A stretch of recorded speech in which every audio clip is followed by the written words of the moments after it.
In this very moment, I am here, and you somewhere out there, quietly listening. Close your eyes and be thankful for one small thing around you, the sound of the wind outside the window, the glow of a lamp in the corner. Because you can still hear, still feel, it means you are alive. Out there, some lives are struggling with every breath. So if you're still here today, live with joy, live with confidence, live each moment to the fullest. And now, let your heart soften and step with me into a story.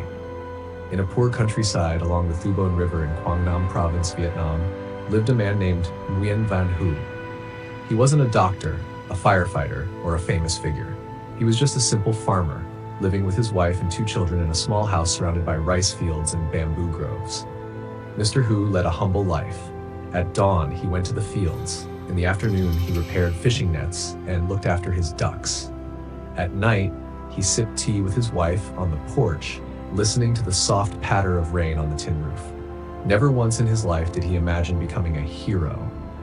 Until one day in October 2020, when a historic flood swept through central Vietnam. The rain poured for days. Water surged down from the mountains, swallowing rice paddies, roads, and rooftops. Villagers were trapped on attics and rooftops, crying for help in desperation. The floodwaters rose relentlessly, but rescue forces couldn't reach them in time. Amid the chaos, Mr. Huu quietly pulled out his old bamboo boat, the same one he used for fishing, and paddled into the icy, rushing waters. He had no life jacket, no special flashlight, only a wooden oar and 2 calloused hands shaped by decades of labor. But he rescued them one by one, the elderly, pregnant women, even newborn babies wrapped in plastic bags.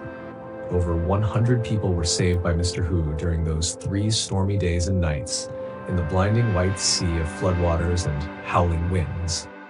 When a reporter asked why he did it, he simply smiled and said, "I had a boat and I know how to row. Those who don't know, well, someone had to help them. If we waited for someone else, it might have been too late." No stage lights, no medals.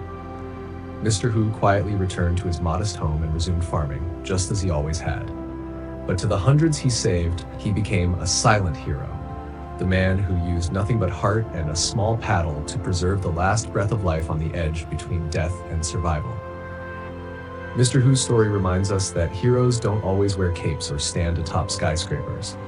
Sometimes they are just ordinary fathers with hands covered in soil and hearts full of compassion, willing to throw themselves into the flood to carry others toward the light.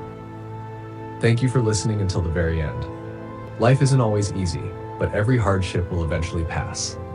Keep spreading love, because around us are always people quietly doing extraordinary things, and you are one of those heroes. Keep living, keep hoping, so that tomorrow you can see the sun again, embrace your loved ones, and feel that life is still truly worth living.